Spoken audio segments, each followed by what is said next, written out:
अस्य श्रीराम रक्षा श्री गणेशाय गणेशाय नमः। नमः।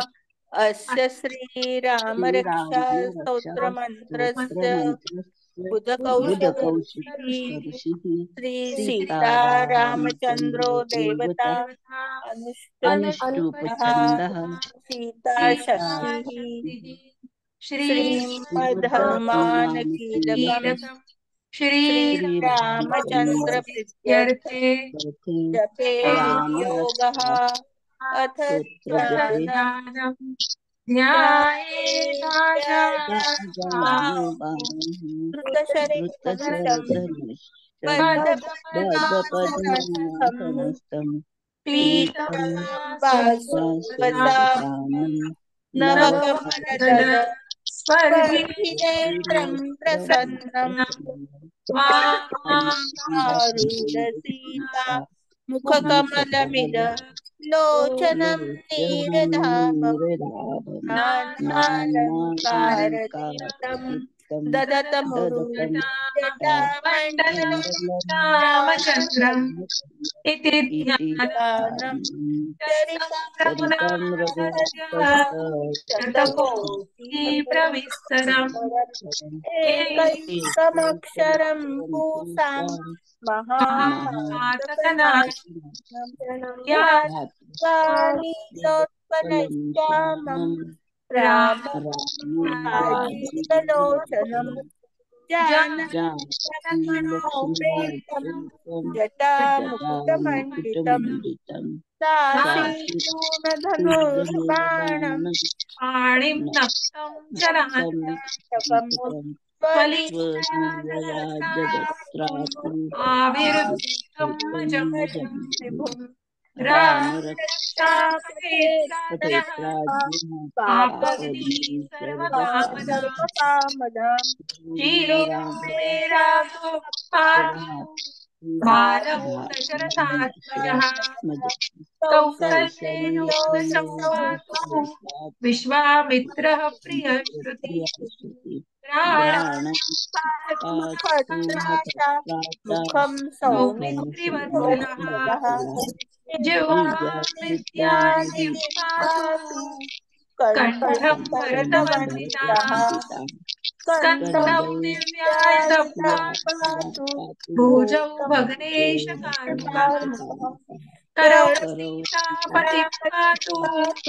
हृदयं हृदयं जामदग्नेति मध्यं पातु खरध्वंसि परध्वंसी नाभिं नाभिश्चाम्बरदाश्रयः चाम्बरदाश्रयः सुग्रीवेशः पति सखिनी सख्यं हनुमत्प्रभु हनुमत्प्रभुः पुरू पुरूरभद्रं रघुत्तमं पातु रक्षः रक्षः कुलविनाशः कुलविनाशकृत जाह्नवी जानकी सेतुकृत् पातु जङ्घे जङ्घे दशमुखान्तकः दशमुखान्तकः पादौ पादौ विभीषणश्रीदः विभीषणश्रीदः पातु पातु रामोऽखिलं रामोऽखिलम् वपुः एतां रामबलोपेतां रामबलो रक्षाम्यः सुकृती पठेत पठेत् सचिरायुः सुखी पुत्री विजयी विजयी विनयी विनयी भवेत् भवेत्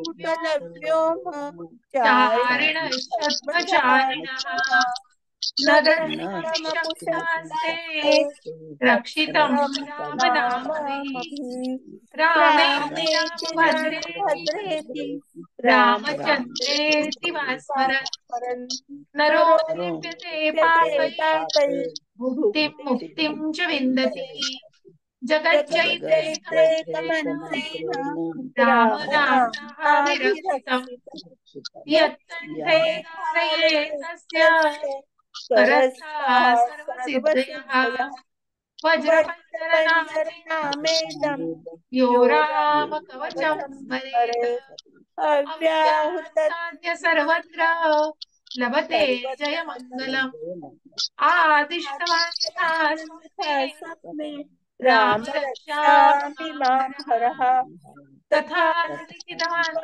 प्रातः प्रबुद्धो बुद्धो कौशिकः बुधकौशिकः आरामः आरामः कल्पवृक्षाणां कल्पवृक्षाणां वीराय सकलापदाम् सकलापदाम् अभिराम अभिराम त्रिलोकानां त्रिलोकानां रामः राम श्रीमानसनप्रभु तरुणौ तरुणौ रूपसम्पन्नौ सुकुमारौ सुकुमारौ महाबलौ महाबलौ पुण्डरीकविशालाक्षौ विशालाक्षौ क्षीरकृष्णाजिनाम्बरौ क्षीरकृष्णाजिनाम्बरौ कुलमूलाशिनौ दान्तौ फलमूलान्वितौ तापसौ तापसौ ब्रह्मचारिणौ पुत्रौ दशरथस्य दशरथसेतौ भ्रातरौ भ्रातरौ रामलक्ष्मणौ रामलक्ष्मणौ शरण्यौ शरण्यौ सर्वसत्त्वानां सर्वसत्त्वानां श्रेष्ठौ श्रेष्ठौ सर्वधनुष्मताम् सर्वधनुष्मतां रक्षः रक्षः कुलनिहन्ता कुलनिहन्ता त्रायेतां त्रायेतां नो नो रघुत्तमम् रघुत्तमम् आतसज्य धनुषा विशस्पृशा स्पृशा वक्षया वक्षसा शुभनिषङ्गसंज्ञिनौ शुभनिसङ्गसंगिनौ रक्षणाय मम राम राम लक्ष्मणा लक्ष्मणा भद्रताः भद्रत पथि पथि सदैव सदैव गच्छताम् सन्निधौ सनत्कुल भवति खड्गी खड्गी चापबाणो चापबाणो वा गच्छन्नोऽस्माकं गच्छन्नोऽस्माकं रामः रामः पातु स लक्ष्मणः रामो दाशरथिर्जुरो लक्ष्मणाच्युतरोपरि लक्ष्मणाच्युतरोपरि काकुत्स्थः पुरुष पूर्णो कौसल्येयो रघुत्तमः वेदान्तवेद्यो यज्ञेशः पुरुषोत्तमः जानकी जानकी वल्लभान् वल्लभान् प्रमेय प्रमेय पराक्रमः पराक्रमः इत्येतानि जपे नित्यं नित्यं मद्भक्तः श्रद्धयान्वितः श्रद्धयान्वितः अश्वमेधादिकं अश्वमेधं पुण्यं सम्प्राप्नोति न संशयः रामं दूतं दुर्वादलश्यामं पद्माक्षं पद्माक्षं पीतवासं पीतवाससं स्तुवन्ति स्तुवन्ति नाम दिव्ये न ते संसारि नरः रामं लक्ष्मणं पूर्वजं रघुवरं सीतापतिं सीतापतिं सुन्दरं सुन्दरं काकुत्स्थं करुणार्णवं भुवनिधिं विप्रप्रियं प्रियं धार्मिकं धार्मिकम् राजेन्द्रं सत्यसन्धं सत्यसङ्गं रथतनयं दशरथतनयं आमलं श्यामलं शान्तमूर्तिं शान्तमूर्तिं वन्दे लोकाभिरामं रामं रघुकुलतिलकं रघुकुलतिलकं राघवं रावणारिं रामचन्द्रावतारिं रामाय रामभद्राय रामचन्द्राय वेधसे रघुनाथाय रघुनाथाय सीतायाः सीतायाः पतये पतये नमः नमः श्रीराम श्रीराम राम रघुनन्दन रघुनन्दन राम राम श्रीराम श्रीराम राम राम भरताग्रज राम राम श्रीराम राम रणकर्कश कर्कश राम राम श्रीराम श्रीराम राम शरणं शरणं भव भव राम राम राम श्रीराम श्रीरामचन्द्र चरणौ मनसा स्मरामि स्मरामि श्रीरामचन्द्र चरणौ चरणौ वचसा वचसा धरामि श्रीरामचन्द्र चरणौ श्रीचरणौ शिरसा नमामि श्रीरामचन्द्र चरणौ श्रीरामचरणौ शरणं शरणं प्रपद्ये प्रपद्ये माता माता रामो मत्पिता रामचन्द्रः स्वामी रामो वत्सखा रामचन्द्रः सर्वस्वमे सर्वस्वमे रामचन्द्रो रामचन्द्रो दयालुः नान्यथान्येव नैव जाने जाने दक्षिणे दक्षिणे लक्ष्मणो लक्ष्मणस्य यस्य वामे तु जनकात्मजा वामजन् पुरतो पुरतोमार्तिर्यस्य मारुतिर्यस्य तं तं वन्दे वन्दे रघुनन्दनं रघुनन्दनं लोकाभिरामं लोकाभिरामं रणरङ्गधीरं राजीवनेत्रं राजीवनेत्रं रघुवंशनाथं रघुवंशनाथं कारुण्यरूपं कारुण्यरूपं करुणाकरं करुणाकरं तं श्रीरामचन्द्रं शरणं प्रपद्ये श्रीरामचन्द्रं मनोरथान्वितनेत्रं मनोरथान्वितनेत्रं जितेन्द्रियं बुद्धिमतां वरिष्ठं बुद्धिमतां वातात्मजं वरिष्ठं वानरेतमुख्यं श्रीरामदूतं रामदूतं शरणं शरणं प्रपद्ये प्रपद्ये पूजनं पूजन्तं राम राम रामेति मधुरं मधुराक्षरम् राक्षरम् आरुह्य कविता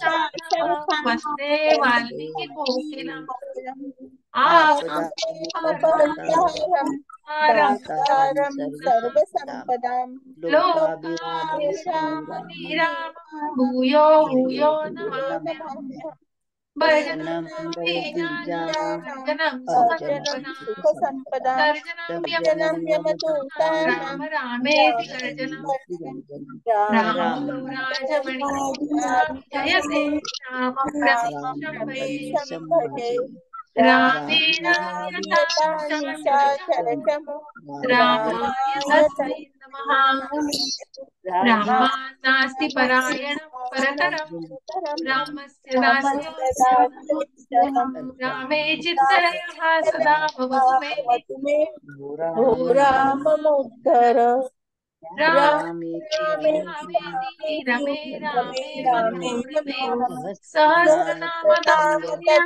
तत्तुल्यं राम नाम वरानने रामनामवरानने इति श्रीबुधकौशिकविरचितं विरचितं श्रीरामरक्षास्तोत्रम् रामरक्षास्तोत्रं सम्पूर्णम् सम्पूर्णं श्रीसीतारामचन्द्रार्पणमस्तु रामस्तु श्रीराम जय राम जय जय राम जय राम श्रीराम जय जय राम राम जय जय राम सियावर रामचंद्र की जय पवन पुत्र हनुमान की जय जय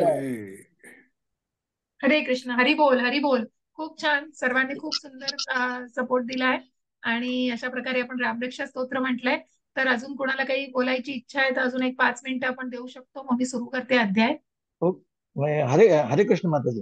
बोला प्रभूजी हरे कृष्ण रामस्तुती म्हणतोय की म्हणा म्हणा नक्की म्हणा चालेल. एक मिनिट फक्त. हा हा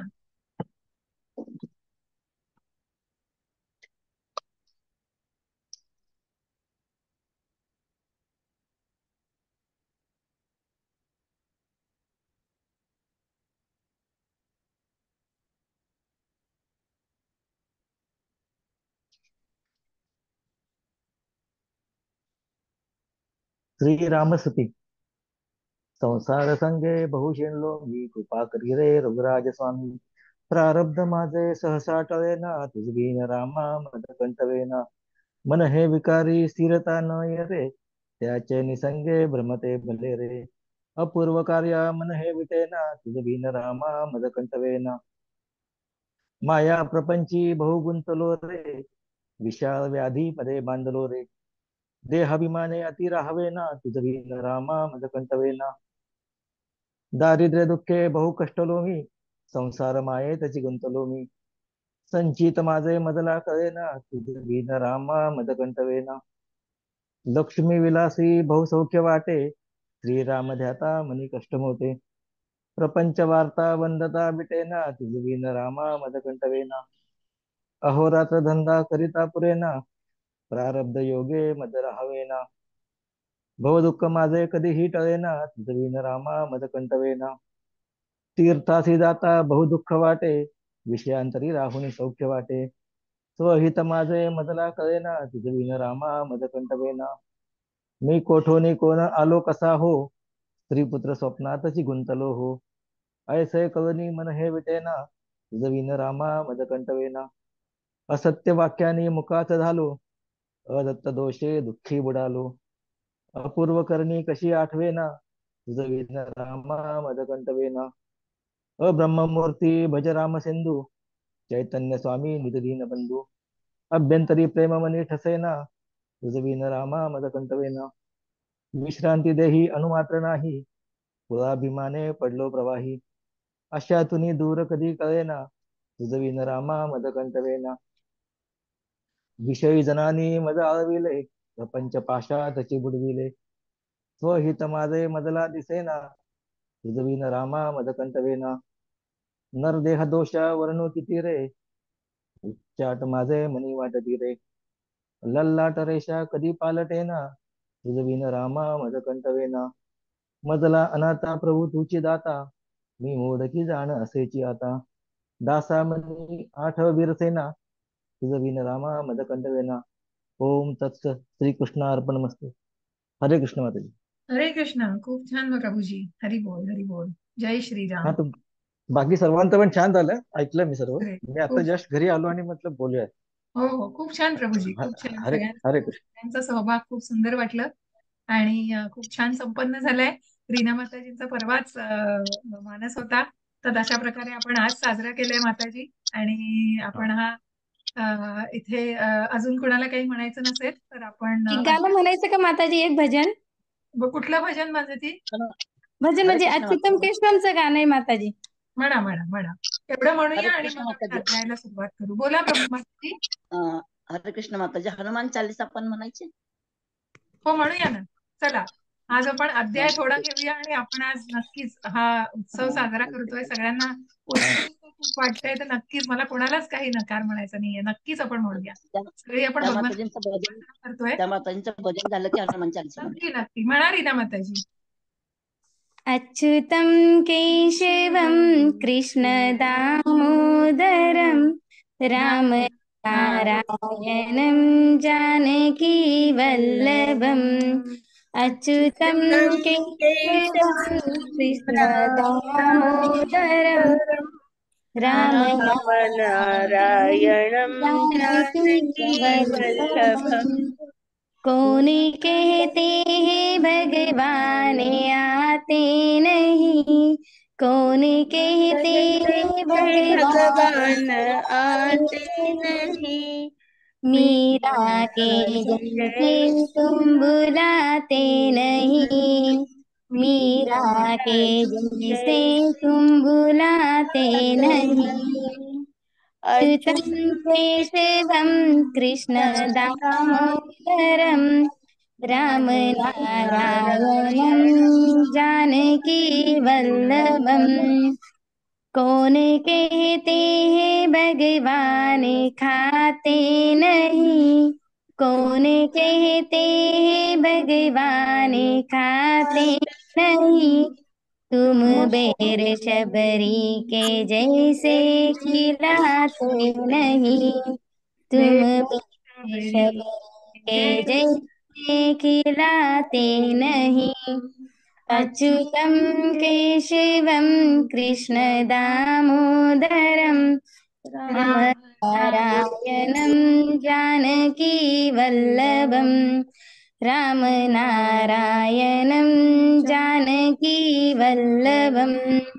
कौन कहते हैं भगवान सोते नहीं, कौन कहते हैं भगवान सोते नहीं, तुम माँ यशोदा के जैसे सुलाते नहीं, माँ यशोदा के जैसे सुलाते नहीं।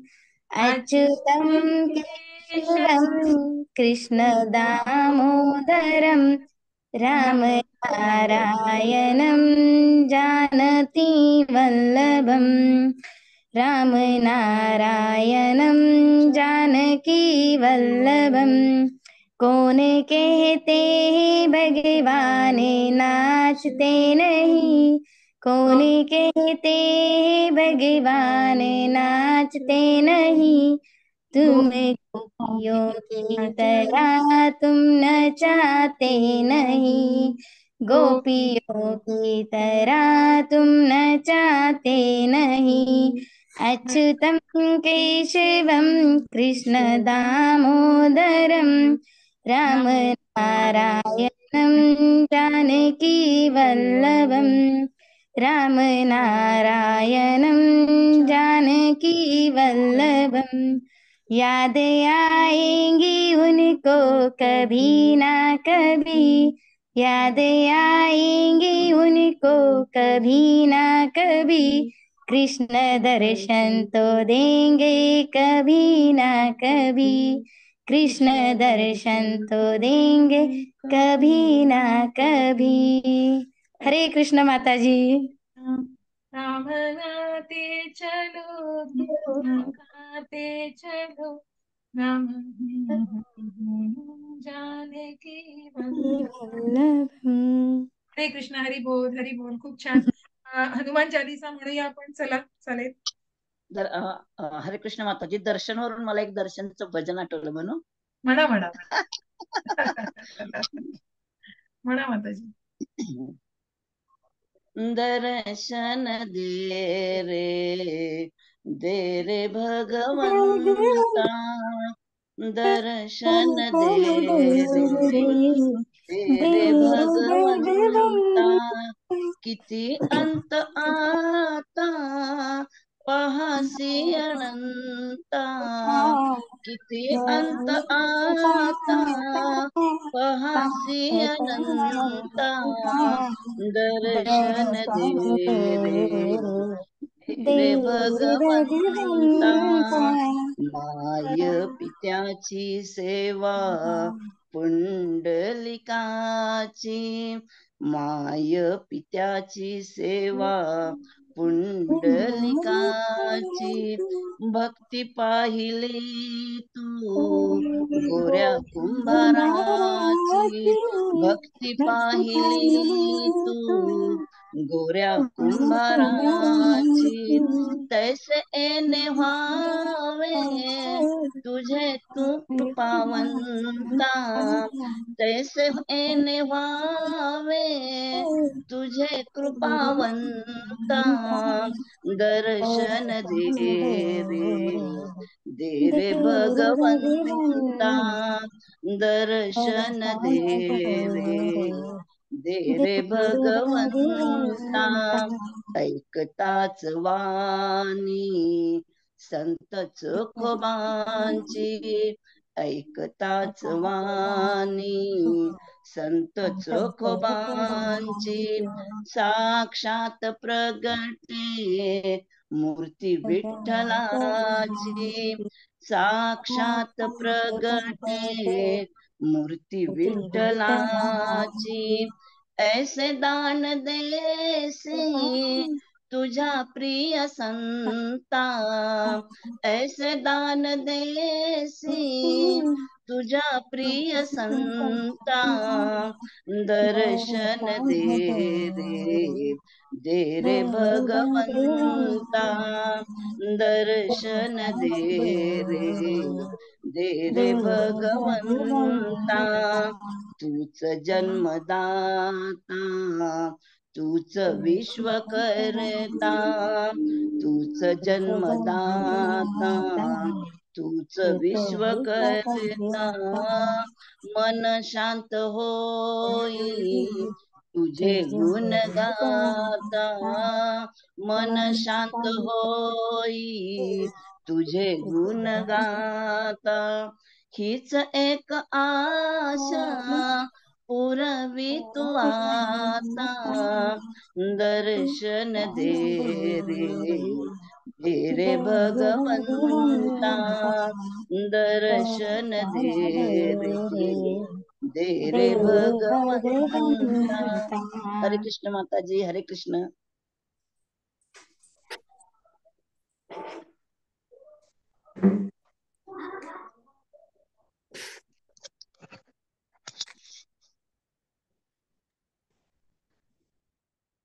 सीमाताई पण आहेत का? हरे कृष्ण माताजी. माताजी बाहेर गेले असतील तर तुम्हाला कोणाला ते मारुती स्तोत्र म्हणायचं होतं ना? हो मीच की म्हणणार होते म्हणून. हो म्हणून द्या ना माताजी, काय हरकत नाही. मॅडमचा आवाज आहे ना म्हणून म्हटलं म्हणू का काय. हो नाही नाही चालू द्या, तोपर्यंत माताजी येत असतील तोपर्यंत चालू द्या.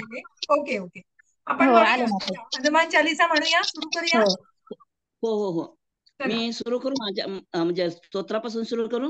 हो हो दोघं ना. नाही, ओम ऐं ह्रीं हनुमते श्रीरामदूते इथून. कुठून? ओम ऐं ह्रीं हनुमते श्रीरामदूते नमो नमः. अंजनी गर्भ संभूताय कपींद्र सच्चिवोत्तम रामप्रिय नमोस्तुभ्यं हनुमान रक्ष रक्ष सर्वदा. ओम ऐं ह्रीं हनुमते श्रीरामदूते नमो नमः. मनोजवं मारुततुल्य वेगं जितेन्द्रियं बुद्धिमतां वरिष्ठं वातात्मजं वानरयूथ मुख्यं श्रीरामदूतं शरणं प्रपद्ये. अतुलित बलधामं हेमशैलाभदेहं धनुजवन कृशानुं ज्ञानिनामग्रगण्यं सकल गुणनिधानं वानराणामधीशं रघुपति प्रिय भक्तं वातजातं नमामि. श्री हनुमतये नमः. श्री हनुमान चालीसा. श्री गुरुचरण सरोज रज निज मन मुकुर सुधार बरनौ रघुबर विमल जसु जो दायको फलचार बुद्धिहीन तनु जानिके सुमिरो पवन कुमार बल बुद्धि विद्या देहु मोहि हरऊ कलेश विकार सियावर रामचंद्र पद जय शरणम बोलो जय सिया राम जय जय सिया राम जय सिया राम जय जय हनुमान जय हनुमान ज्ञान गुण सागर जय कपीस तिहु लोक उजागर राम दूत अतुलित बलधाम अंजनी पुत्र पवन सुत नामा महावीर विक्रम बजरंगी कुमति सिमार सुमति सुमति निवार सुमति के संगी कंचन बरण विराज सुबेसा कानन कुंडल कुंचित केसा हाथ वज्र ओ ध्वजा विराज कांधे मूज जनेऊ साज शंकर सुवन केसरी नंदन तेज प्रताप महाजगबंदन विद्यावान गुणी अति चातुर राम काज करिबे को आतुर प्रभु चरित्र सुनिबे को रसिया राम लखन सीता मन बसिया सूक्ष्म रूप धरि सियहि दिखावा विकट रूप धरावा लंक जरावे भीम रूप धरि सुर सहारे रामचंद्र जी के काज सवार लाय सजीवन लखन जीवन लखन जियाए श्री रघुबीर हर्षि उर लाए रघुपति कीन्ही बहुत बहुत बड़ाई तुम मम प्रिय भरत सम भाई सहस्त्र बदन तुमरो यश गावे अस कही श्रीपति कंठ लगावे सनकादिक ब्रह्मादि मुनीसा नारद सारद सहित अहिंसा यम कुबेर दिगपाल जहात कवि कोबित कही सके कहाते तुम उपकार सुग्रीव ही कीन्हा राम मिलाय राजपद दीना तुमरो मंत्र विभीषण माना विभीषण माना लंकेश्वर भय सब जग जान जुग सहस्त्र जो जन पर भान लील्यो ताहि मधुर फल जान प्रभु मुद्रिका मेलि मुख माहि जल दिलांग गए अचरज नाही दुर्गम काज जगत के जेत सुगम अनुग्रह तुम्हरे तेते राम दुआरे तुम रखवारे हो तन आज्ञा बिनु पैसारे सब सुख लहे तुम्हारी शरण तुम रक्षक काहू को डरना आपन तेज समारो आपे तीनों लोक हाकते का भूत पिशाच निकट नहीं आवे महावीर जब नाम सुनावे नासे रोग हरे सब पीरा जपत निरंतर हनुमत बीरा संकट ते हनुमान छुड़ा मन क्रम वचन ध्यान जो लाव सब पर राम तपस्वी राजा तिनके काज तिनके काज सकल साजा तुम साजा और मनोरथ जो कोई लावे सोई अमित जीवन फल पावे चारों जुग प्रताप तुम्हारा है प्रसिद्ध जगत उजियारा साधु संत के तुम रखवारे असुर निकंदन राम दुलारे अष्ट सिद्धि नव निज के दाता असुर असबर दीन दीन जान जानकी माता जानकी राम माता रसायन राम तुम्हारे रसायन पासा तुम्हारे पास सदा सदा रहो रहो रघुपति के रघुपति के दासा दासा तुम्हारे तुम्हारे भजन भजन राम राम को को पावे पावे जन्म जन्म जन्म के के दुख दुख बिसरावे बिसरावे अंत काल रघुबरपुर जाय जहाँ जन्म हरि हरि भक्त भक्त कहाय कहाई और और देवता देवता चित्तन चित्तन धरे धरि हनुमत हनुमत से से ही सर्व सर्व सुख सुख करे करे संकट संकट कटे कटहि मिटे सब मिटहि सब पीरा पीरा सब जो पीरा सुमिर जो हनुमत सुमिरे हनुमत बल बीरा जय जय जय जय जय जय हनुमान गोसाई हनुमान गोसाई सुख कृपा करो बुद्धि गुरुदेव की नाय जो जो सत सत बार बार पाठ पाठ कर कर कोई कोई छुटई बांध छूट ही बंदी महासुख होय जो यह पढ़े हनुमान चालीसा चालीसा हो यह सिद्धि साखी गौरी तुलसीदास तुलसीदास सदा सदा हरिचे हरिचेरा की की जय जय नाथ नाथ हृदय हृदय मह तुम डेरा पवन तनय संकट हरन मंगल मूर्ति रूप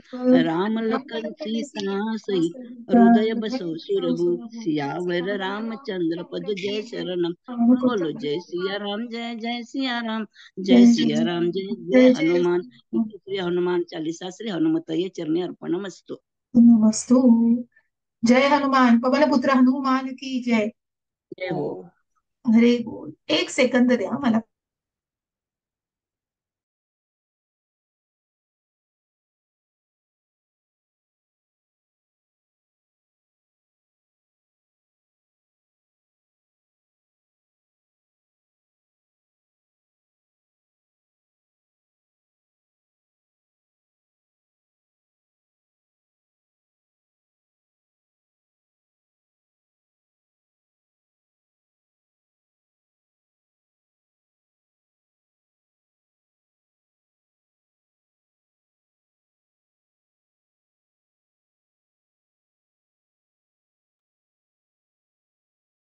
हरे कृष्ण. खूप छान, खूप सुंदर. म्हणजे माझ्याकडे शब्दच नाहीयेत, पण खूप सुंदर वातावरण आणि सगळ्यांचा सहभाग अत्यंत प्रशंसनीय.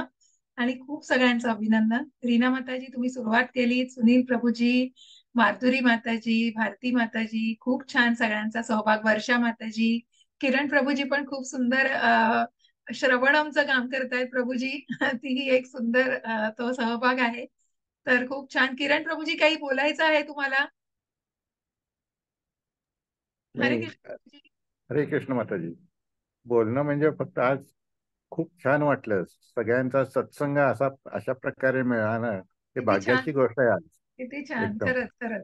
हे हो हो हो. असोसिएशन म्हणजे याला काही शब्द नाहीये प्रभूजी. शब्द नाहीत. बरोबर बरोबर. खरोखर खरोखर म्हणजे भगवंतांची ही प्रार्थना मनापासून सगळ्यांचं अगदी हो एक हो त्या हो. अगदी म्हणजे भक्तिभावाने खूप सुंदर उत्स्फूर्त अशी भजनं म्हणणं. माधुरी माताजी खूप छान. तुम्ही अगदी हो छान हो. भजनं म्हणत गेलात. खूप आनंद आहे आणि खूप छान वाटलं आम्हाला सगळ्यांना. हरे कृष्ण. आणि हरी. एकमेकाचा उत्साह वाढत गेलाय आज. अगदी म्हणजे अगदी अगदी अगदी पूर्णपणे छान अगदी छान एकदम छान. नक्कीच. हाच साधू संघ हो आहे ना, भजन क्रिया आपण म्हणतो ना हो प्रभूजी. हो हाच कुठेतरी हो. अभ्युदय आणि इथे प्रयोजन आपलं, की भगवंतांशी जे जोडलं जातोय आपण ते अशाच प्रकारे बरोबर. म्हणजे. आणि अशा त्या भक्तीच्या प्रकारे. टप्प्यावर आपण कुठेतरी उन्नती करतो आहोत. खूप सुंदर. आणि असंच हो हे असोसिएशन राहू दे. असाच तुम्ही आध्यात्मिक प्रवास चालू ठेवा. आणि खूप सुंदर, खूप सुंदर. हरी बोल, हरी बोल. हरे हरे कृष्ण. कृष्ण हरी हरी बोल. बोल. तर सगळ्यांचं पुन्हा एकदा मनापासून खूप अभिनंदन. आणि आपण आपल्या 12व्या अध्यायाला सुरुवात करूया. खूप सुरेख अध्याय आहे आजचा दिवस. सुंदर सुंदर म्हणजे भगवान प्रभू रामचंद्रांची आपण आराधना करून खूप सुंदर भजनं म्हटलेली आहेत, प्रार्थना केली आहे माताजींनी भजनं. आणि रामरक्षा, हनुमान स्तुती, जो त्यांचा लाडका सेवक, त्या हनुमानाची आपण स्तुती केलेली आहे. तर आपण आता खूप सुंदर अशा या 12व्या अध्यायाची सुरुवात करूया, जिथे आपण काल 11व्या अध्यायावर थांबलो होतो. आणि ज्या 11व्या अध्यायाची समाप्ती झाली तोही अध्याय अतिशय सुंदर. प्रत्येकच अध्यायाचं जे वैशिष्ट्य आहे ना, ते शब्दात नाही मांडता येणार, इतकं सुंदर वैशिष्ट्य आहे.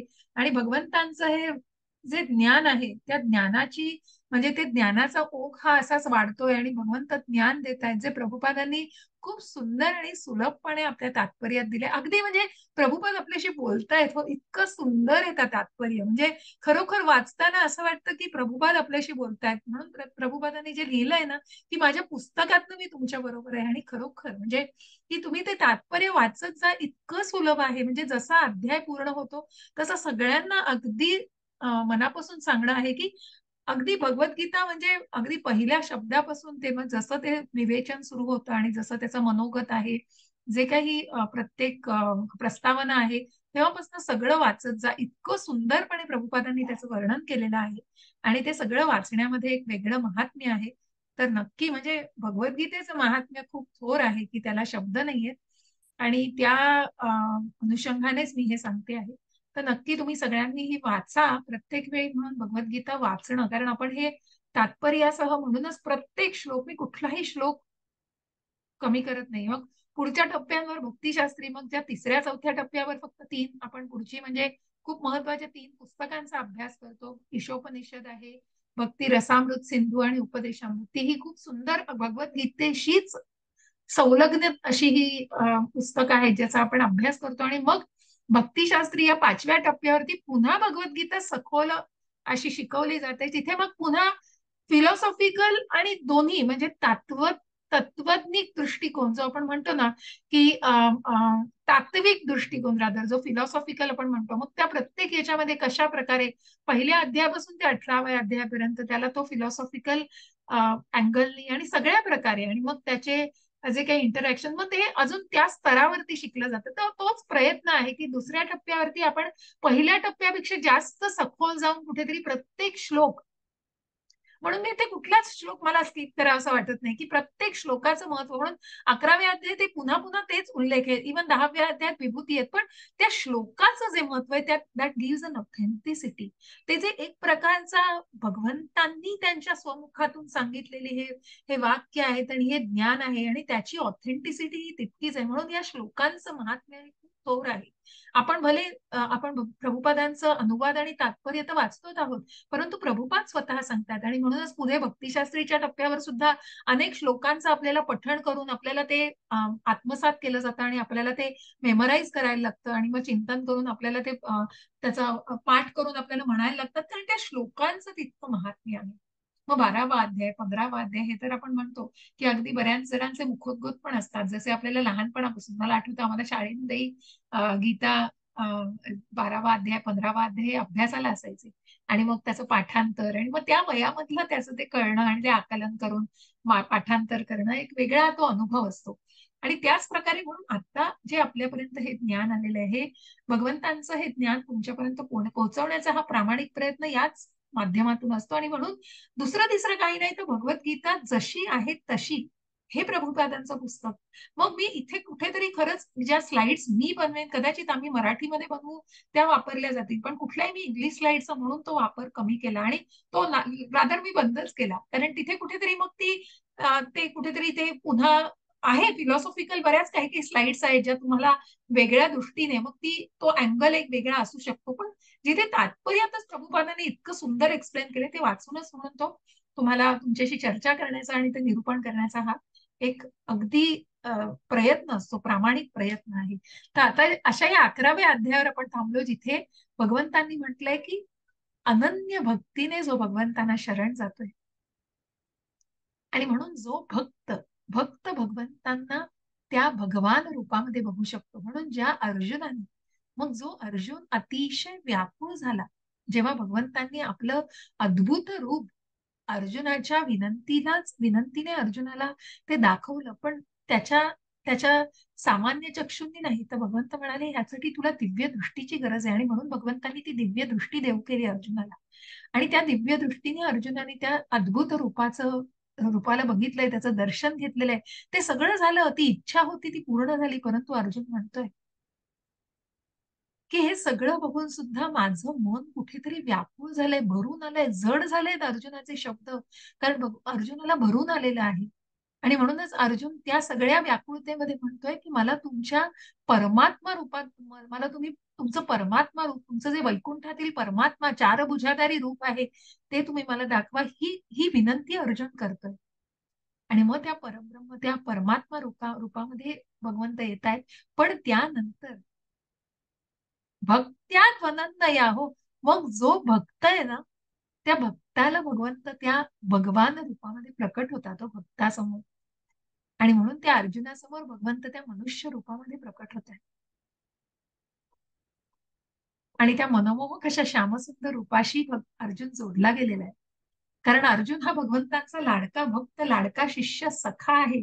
म्हणून जेव्हा 10व्या अध्यायात ते अर्जुन म्हणतोय की फक्त सखा आहे म्हणून त्यांनी विश्वास नाही ठेवलाय भगवंतांवर, तर तिथे कुठेतरी शास्त्राची जोडही त्यांनी दिली आहे. कारण कसं आहे ना की या मायावादी, तर्कवादी आणि अशा या विश्वामध्ये, अशा या दुनियेमध्ये ना असे अनेक, मग आपल्याला याच्या पुढेही जे ऐकलं किंवा याच्या आधीच्याही लेखांमध्ये की मग त्यांना जे मूढ म्हटलेलं आहे, भगवंतांनी त्यांना मूढ असं म्हटलेलं, त्यांची मूर्ख लोक की जे अज्ञानामध्ये राहतात आणि जे अत्यल्प ज्ञानाने पण त्यांना त्या कुठल्या तरी स्वतःच्या आयडिओलॉजीजनी मग त्या गोष्टी पुढे नेतात.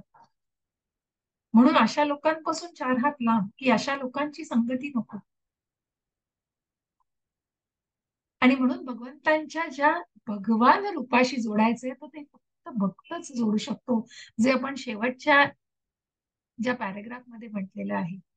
आणि तेवढाच पॅरेग्राफ आपण फक्त वाचू की हा जो सारांश भगवंतांनी सांगितला की भगवंतांचं हे मूळ रूप आणि ह्या श्यामसुंदर रूपापेक्षा कुठलंही महत्वपूर्ण नसतं, परंतु भक्ताला श्रीकृष्णांच्या मूळ द्विभुज रूपधारी श्यामसुंदर रूपापासून इतर कोणतंही रूप महत्वपूर्ण नसते. आणि म्हणून प्रत्यक्ष ब्रह्मसंहितेतही म्हटलं आहे की जे श्रीकृष्णांच्या श्यामसुंदर रूपावर प्रेमाने आणि भक्तीने अनुरक्त झाले आहेत ते सदैव श्री श्यामसुंदर रूपाव्यतिरिक्त इतर काहीही आपल्या हृदयामध्ये पाहू शकत नाहीत. आणि म्हणूनच ते परमश्रेष्ठ अशा भगवंतांना आपल्या हृदयामध्ये भगवान या रूपामध्ये बघतात आणि म्हणूनच त्या मनुष्य रूपाशी ते जोडले गेलेले आहेत. कारण तो जो अर्चविग्रह, ज्या अर्चविग्रहाची पूजा केली जाते त्याला त्या मनुष्य रूपामध्ये आणि म्हणूनच भगवंतांशी ते नातं जोडलं जातं हो. आणि म्हणून फक्त भक्तच ह्या गोष्टीला जाणू शकतो. आणि त्याच भक्ती मार्गाला आपण कुठेतरी पूर्ण केलेलं आहे 11व्या अध्यायामध्ये आपण थोडस पुढे गेलेलो आहोत आणि आज आपण भक्ती मार्गाच्या शेवटच्या टप्प्यावरती आहोत. आणि अतिशय सुंदर असं भक्तीचं वर्णन केलेलं आहे की कोण भक्त भगवंतांना प्रिय आहेत. मग अर्जुनाचे प्रश्न संपत नाहीत आणि हे ज्ञानही संपणार नाही. मग अर्जुनाला पडलेले प्रश्न कसे आहेत बघा. कारण अर्जुनाने हे अद्भुत दिव्य रूप बघितलंय, विश्वरूप बघितलेलं आहे. पण अर्जुन तर भगवान रूपाशीच जोडला गेलेला आहे. मग अर्जुनाला पडणारा प्रश्न काय आहे की काय श्रेष्ठ आहे. मग निर्विशेष ब्रह्म श्रेष्ठ आहे की तुमचं हे जे साकार रूप श्रेष्ठ आहे. कोणत्या रूपाशी अधिक जास्त आपण जोडले जातो आणि कुठल्या रूपाला श्रेष्ठ मानले गेले. मग हे भगवंत सांगतायत. भगवंतांना अर्जुन विचारतोय आणि खूप असा सुंदर 12वा हा भक्ती योगाने परिपूर्ण असा ओतप्रोत भक्तीने भरलेला हा अध्याय आज आपण बघणार आहोत. आणि बघूया आपण जितके श्लोक पूर्ण होतील, कारण तसा अध्याय छोटा आहे पण खूप खूप त्याच्यामध्ये सांगण्यासारखं आहे. त्यामुळे मी स्वतःला रिस्ट्रिक्ट नाहीच करणार, कारण जितकं ज्ञान तुमच्यापर्यंत पोहोचवू शकेन तितका हा ज्ञान पोहोचवण्याचा प्रयत्न असतो. अनेक कथा सुद्धा आहेत याच्याशी जोडल्या गेलेल्या या 12व्या अध्यायामध्ये, तर त्या निश्चित तुम्हाला सांगण्याचा प्रयत्न आहे. त्याआधी माताजी तुम्हाला नरकासुराची कथा पण मी सांगेन इथे. अजून आपण सुरुवातच करतो आहोत. तर हा जो 16,108 त्याच्यापैकी 8 या भगवंतांच्या पत्नी आहेत आणि ज्या निरनिराळी नावं आहेत त्यांची, जी रुक्मिणी आहे, मग त्यांच्या नावांचा मी उल्लेख करते. पण ह्या 8 त्यांच्या स्त्रिया आहेत आणि त्या भगवंतांच्या बायका आहेत. पण ज्या 16,000 ज्या राण्यांबद्दल सांगितलंय त्या नरकासुराच्या कैदेमध्ये असतात आणि या आसुराचा भगवंत वध करतात. पण या नरकासुराने या 16,000 स्त्रियांना आपल्या राजवाड्यामध्ये बंदिस्त करून ठेवलेलं असतं आणि ते सुद्धा स्वतःच्या कामवासनेसाठी.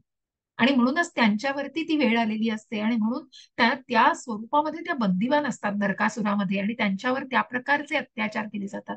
आणि म्हणूनच अशा या राण्या तिथे कैद असतात. त्यांचा भगवंत त्यांना सोडवतात, पण त्या वासनेपोटी तिथे त्या कैद असतात. आणि म्हणूनच मग जेव्हा त्यांना सोडवलं जातं तेव्हा त्या सगळ्या भगवंतांना शरण जातात आणि भगवंतांना विनंती करतात की आम्ही इथून बाहेर पडल्यावर आमचा स्वीकार कोणी करणार नाही, आमचा विवाह होऊ शकणार नाही, कारण आम्ही इथे कैदेमध्ये होतो, त्यामुळे आमचा विवाह होणार नाही, तर आम्हाला तुम्ही पत्नी म्हणून स्वीकारावं ही विनंती करतात, ही प्रार्थना करतात भगवंताला. आणि मग म्हणून भगवंतांनी त्या सगळ्यांची विवाह केलेला आहे. आणि म्हणून भगवंतांच्या 16,108 पत्नी आपण जे म्हणतो त्या, आणि म्हणून भगवंतांच्या या सगळ्या पत्न्यांबरोबर, म्हणूनच त्यांनी कुठल्याही प्रकारचं मग पुढे जाऊन आपण जे तथाकथित ज्या रासलीला आणि ज्या मैथुनाबद्दल हे जग मैथुनाने भरलेलं आहे, परंतु भगवंतांनी कुठल्याही गोष्टीचं उल्लंघन न करता या सगळ्या गोष्टी साकारलेल्या आहेत. आणि म्हणूनच त्या सगळ्या राण्यांच्या त्यांच्या मनाच्या खातर, त्यांच्या इच्छे खातर भगवंतांनी प्रत्येकीशी विवाह केला. आणि भगवंत आपल्या शक्तींनी, जसं भगवंतांनी हे विश्वरूप दाखवलंय तिथेच अर्जुनाला त्याच ठिकाणी कुरुक्षेत्रावरती रथामध्ये आरूढ असताना तिथेच रथाच्या पाठीमागे ते भव्य दिव्य असं अद्भुत असं विश्वरूप भगवंतांच्या शक्तींनी दाखवलंय. कारण ही अचिंत्य भेदाभेद की भगवंत एकाच वेळेला निरनिराळ्या ठिकाणी असू शकतात आणि त्यांचं असणं हे त्या राण्या म्हणजे या एका प्रत्येकीच्या दालनामध्ये तिथे श्रीकृष्ण उपस्थित होते की प्रत्येक राणीचे पती म्हणून. आणि अशा प्रकारे त्यांनी त्या राण्यांचा स्वीकार केलेला आहे. तर असे आपले भगवंत आहेत आणि अशा प्रकारे त्यांच्या या इतक्या भार्या आहेत, म्हणून तो उल्लेख तशा प्रकारे केला जातो. तर हा असुराचा वध करून भगवंतांनी हे केलेलं आहे. आणि मग भगवंत कुठल्याही गोष्टीचं उल्लंघन न करताच सगळ्या जबाबदाऱ्या भगवंतांनी, ज्या गृहस्थातल्या जबाबदाऱ्या आहेत त्या सगळ्या भगवंतांनी त्या गृहस्थाश्रमातल्या सुद्धा योग्य पद्धतीने निभावलेल्या आहेत, जे भगवंत प्रत्यक्ष आदर्श आहेत आपल्यासाठी. अशी ही नरकासुराची कथा आहे माताजी. हरे कृष्ण. हरे कृष्ण माताजी, समजले. समजली ना? हरे कृष्ण.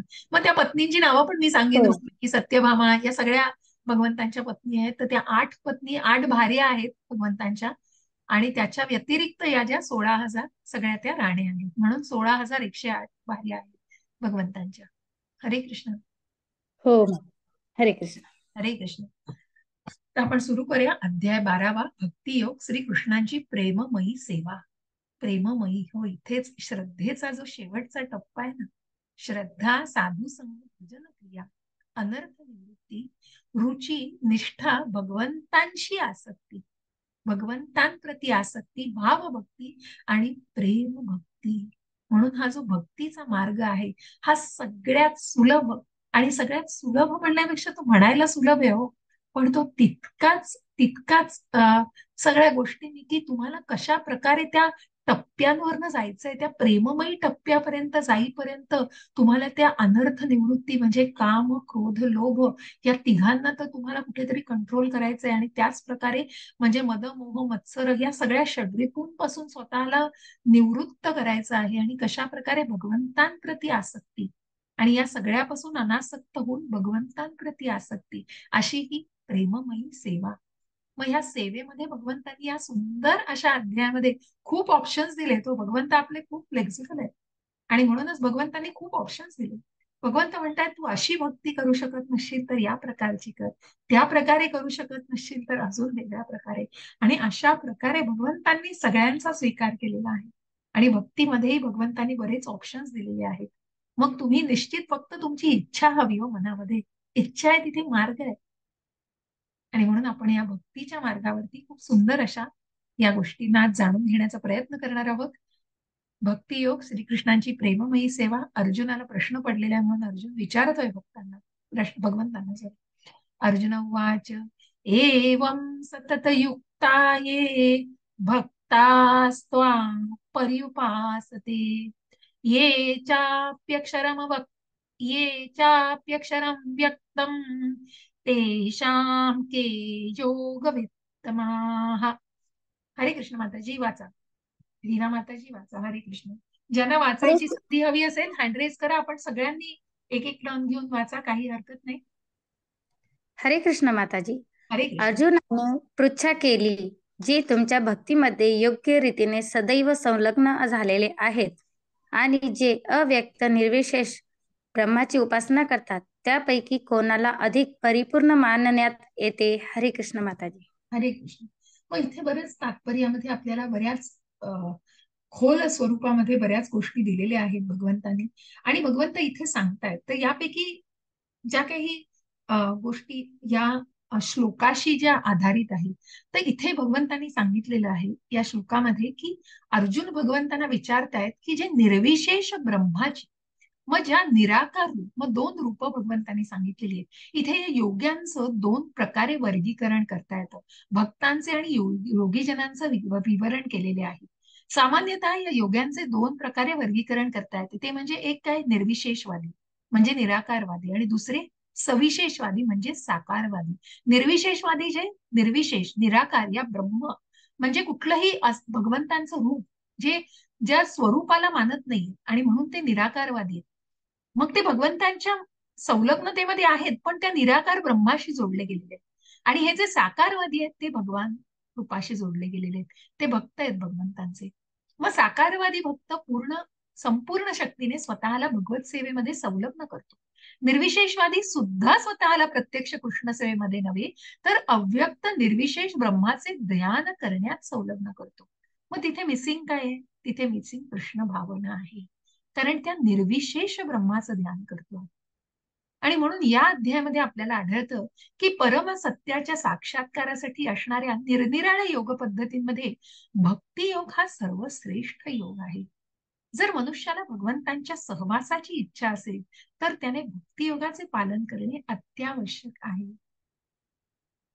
आणि मग ते भगवंत साथ सोडत नाही तो त्या भक्ताची. त्या भक्तालाही भगवंतांशिवाय राहत नाही आणि भगवंतांनाही भक्ताशिवाय राहत नाही.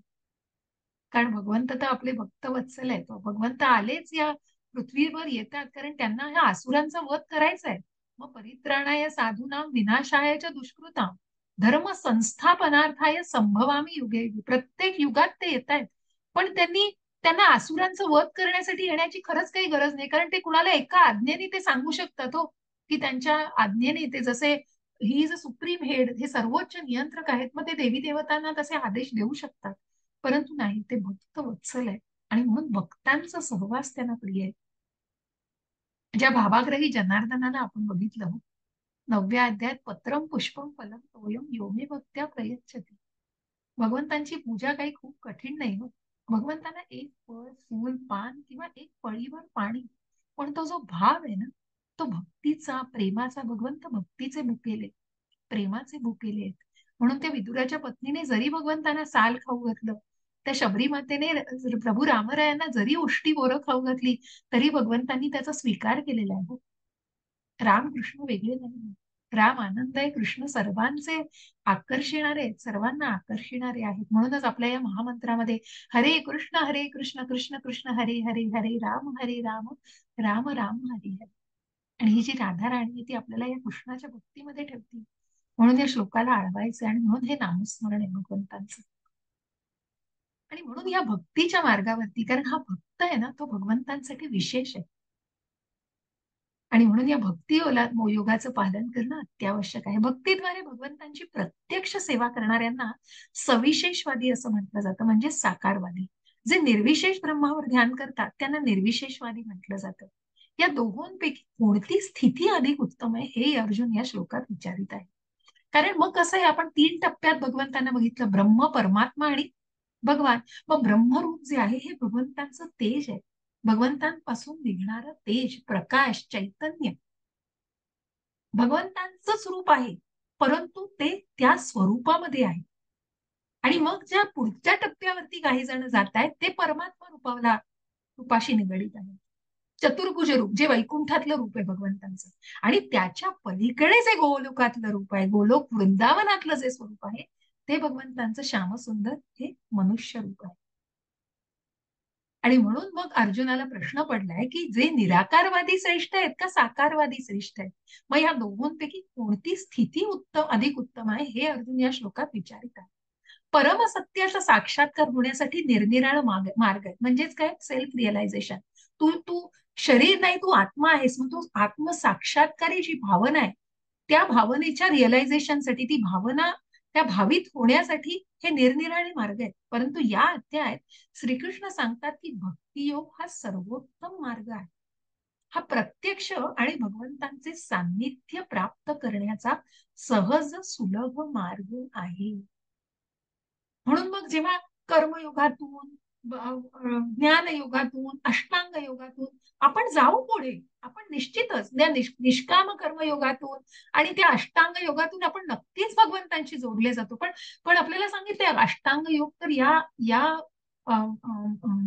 या कलियुगामध्ये तर निश्चितच ते अशक्य आहे. जिथे द्वापार युगामध्ये अर्जुनाला शक्य नव्हतं, तो आपल्या मनाला पकडू शकत नव्हता, व वाऱ्याला पकडू शकेल पण त्या मनाला पकडणं कठीण. तिथे तो समाधी साधणं म्हणजे किती भयंकर कठीण अशी गोष्ट आहे व अतिशय महत्वाचा टास्क आहे, तो जमणं कठीण आहे तिथे. आणि म्हणून भगवंतांना अर्जुन हा प्रश्नाचं उत्तर विचारतो. आणि भगवद्गीतेच्या 2ऱ्या अध्यायामध्ये भगवंतांनी सांगितलं की जीव म्हणजे भौतिक शरीर नसून आध्यात्मिक स्फुल्लिंग आहे. म्हणजेच काय? आत्मा आहे. तू शरीर नाही, तू आत्मा आहेस.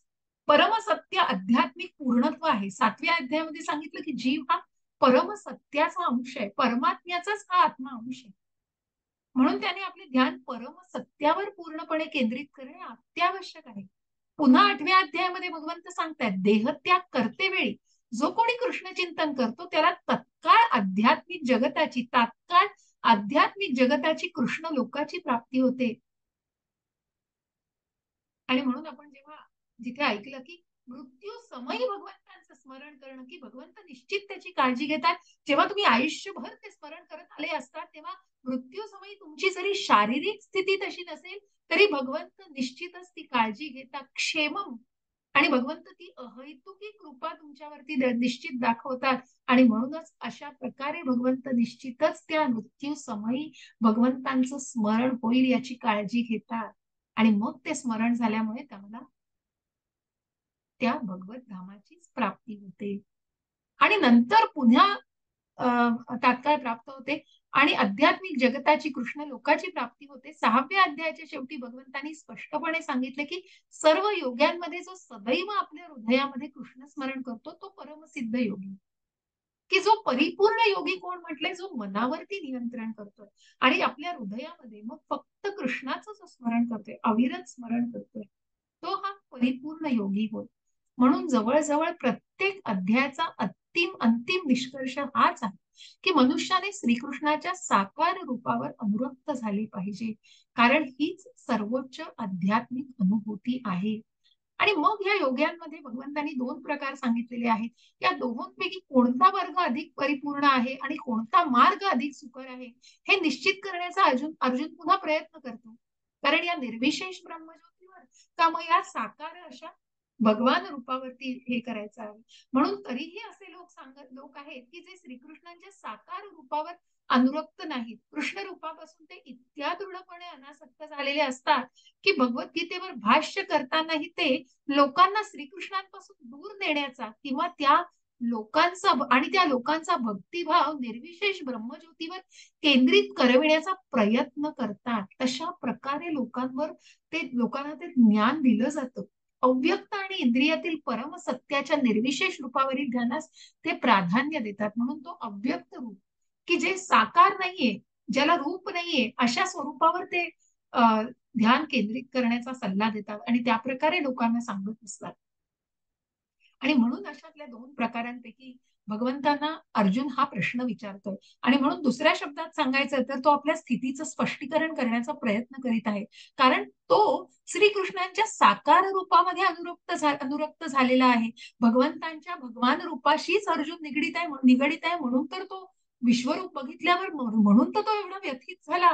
म्हणून तर त्या अकराळ विक्राळ अशा उग्र रूपाला बघून तो व्यथित झाला आणि त्याच्या मनामधल्या मन अस्थिर झालं म्हणून कुठेतरी. आणि म्हणूनच तो कुठेतरी भगवंतांच्या भगवान रूपाशी जोडलेला आहे, कारण तो भगवंतांचा लाडका भक्त आहे. तो निर्विशेष ब्रह्मावर अनुरक्त नाही. आपली स्थिती सुरक्षित आहे अथवा नाही हे जाणण्याची त्याला इच्छा आहे. काय बरोबर आहे आपण करतो आहे ते व्हेरीफाय करण्याचा प्रयत्न करतोय तो भगवंतांकडून. प्राकृत जगतात असो अथवा भगवंतांच्या आध्यात्मिक जगतात असो, निर्विशेष ब्रह्माचं ध्यान करणे अतिशय क्लेशदायक असते. वस्तुतः मनुष्याला परम सत्याच्या निर्विशेष ब्रह्मज्योतीची परिपूर्ण अनुभूती होऊ शकत नाही. म्हणून अर्जुनाला म्हणावयाचे आहे की अशा कालापव्ययाचा काय उपयोग आहे. याच्यामध्ये काळाचा अपव्यय होतो आहे. 11व्या अध्यायामध्ये अर्जुनाला अनुभव आला की श्रीकृष्णांच्या साकार रूपामध्ये अनुरक्त होणे ही सर्वोत्तम गोष्ट आहे, कारण त्यामुळे तो इतर सर्व रूपे जाणू शकत होता आणि त्याच वेळी त्याच्या श्रीकृष्णांवरील प्रेमात कोणत्याही प्रकारचा व्यत्यय येत नव्हता. अर्जुनाने या श्लोकात श्रीकृष्णांना विचारलेल्या प्रश्नांमुळे परम सत्याच्या निराकार आणि साकार रूपातील भेद स्पष्ट होईल. इथे अर्जुनाच्या माध्यमातून तो प्रश्न आपणच भगवंतांना विचारत आहोत, म्हणून तर तो आपल्याला प्रतिनिधित्व करतोय. आणि म्हणून इथे काही सांगितलेलं आहे की मग आपण बघाल की शंकराचार्यांनी मग त्यांनी पुरुषोत्तम म्हणून भगवंतालाच मानलेले, पण तिथे कुठेतरी निराकारवाद आहे. त्या स्वरूपाला निर्विशेष ब्रह्म म्हटलेलं आहे. आणि म्हणूनच अशा प्रकारे आपण बघतो आहोत की अशा निरनिराळ्या पद्धतीनं हे साकारलं गेलेलं आहे. परंतु भक्तियोग हा मात्र भगवंतांच्या भगवान रूपाशी निगडीत आहे आणि म्हणून इथे प्रत्यक्ष भगवंत त्यातील फरक आपल्याला आता समजावून सांगतायत. श्री भगवान वाच मय्यावेश मनो ये मां नित्ययुक्ता उपासते श्रद्धया परयोपेतास ते मे युक्ततमा मताः. हरे कृष्ण. प्रभुजी, माताजी, सुनील प्रभुजी वाचा. हरे कृष्ण. हरे कृष्ण माताजी.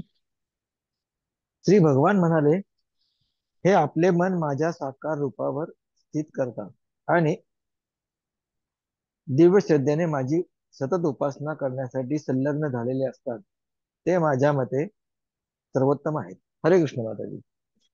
भगवंतांसाठी भक्त हे विशेष आहेतच. आणि म्हणून अर्जुनाच्या प्रश्नाला उत्तर देताना भगवंत सांगतायत स्पष्टपणे, जो माझ्या साकार रूपावर मन्मना भव मद्भक्तो मद्या जिम्मा नमस्कुरु. भगवंतांनी 9व्या अध्यायात शेवटी तेच सांगितलंय. तू तुझं मन आणि बुद्धी माझ्यावरती केंद्रित कर. आणि म्हणूनच इथेही भगवंत सांगतायत की माझ्या साकार रूपावर आपलं मन केंद्रित करतो आणि श्रद्धा व भक्ती भावाने मला भजतो. ती श्रद्धा आहे ना, ती कायम हा पहिला टप्पा आहे हो भक्तीचा. तरच त्या प्रेमभक्तीपर्यंत पोहोचू शकतो आपण. म्हणून श्रद्धा भाव महत्वाचा.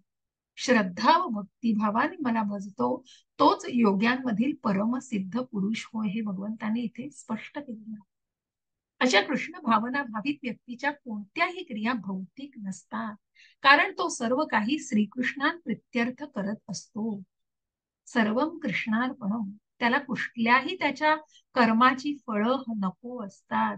जे काही कर्म करतोय ते भगवंतांना अर्पण करतोय, मग आपोआपच ते फळं त्याच्यापर्यंत येतात हो. मग तो त्याच्यापासून लांब राहत नाही.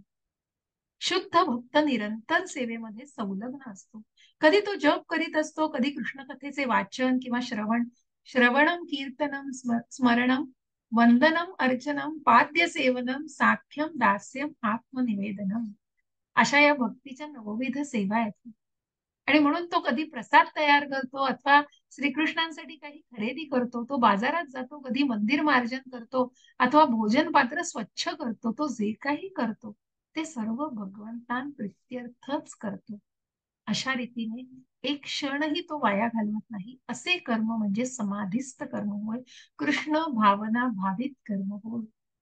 आणि अशा प्रकारे जे भगवंतांसाठी केलेलं कर्म आहे ते सगळं करायला तो भक्त तयार असतो. मग त्या मंदिरामध्ये झाडायला का लागेना की कुठली भांडी घासायला किंवा कुठली सेवा करायला तो भक्त कायम तयार असतो.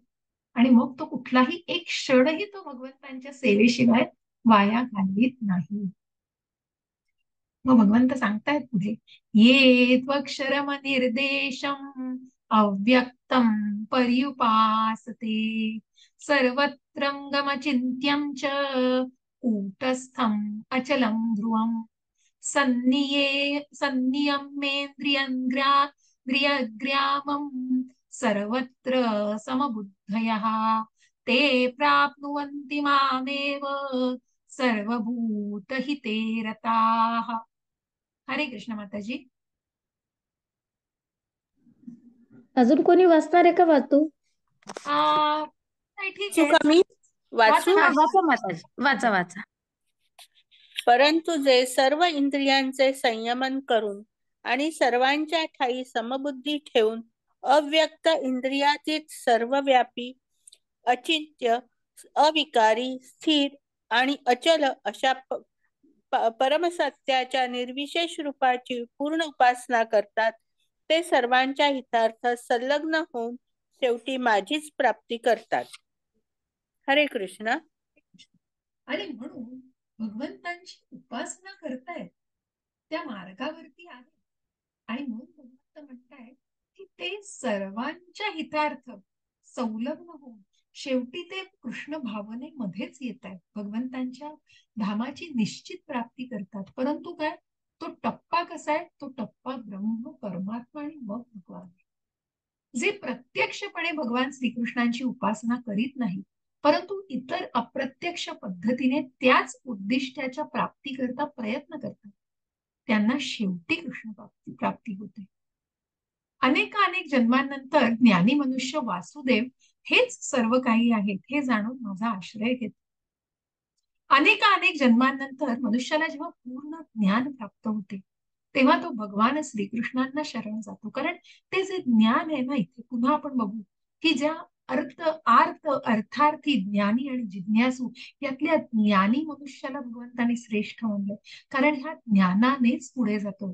ज्यांनी भगवंतांना जाणलंय, ज्या वेदांचा अभ्यास केलाय, शास्त्रांचा अभ्यास केलाय आणि त्यांनी भगवंतांना जाणलेलं आहे, ज्या भागवताचं वाचन केलेलं आहे आणि तिथे भगवंताला जाणलंय, तो निश्चितच पुढे जाऊन भगवंतांच्या त्या साकार रूपाशीच जोडला जातो. आणि म्हणूनच भगवंत सांगतायत तो पूर्णपणे त्या श्रीकृष्णांना शरण जातो. तो पूर्णपणे भगवान श्रीकृष्णांना शरण जातो.